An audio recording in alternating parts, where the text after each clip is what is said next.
How to link LinkedIn account to Facebook page. First go to facebook.com and then you can switch to your page. Now over here, what you want to do is click on edit details. Once you click on it, you're going to be taken to this page. Now click on update your information. So over here, you're going to find an option that says add a social link. So click on it.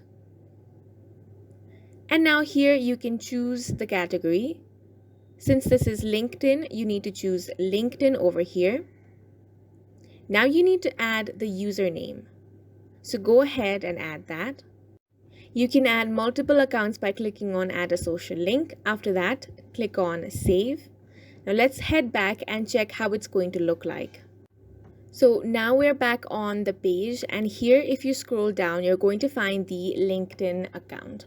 And that is it for this video. We hope you guys found it helpful. Please make sure to hit the like button and subscribe for more helpful tutorials.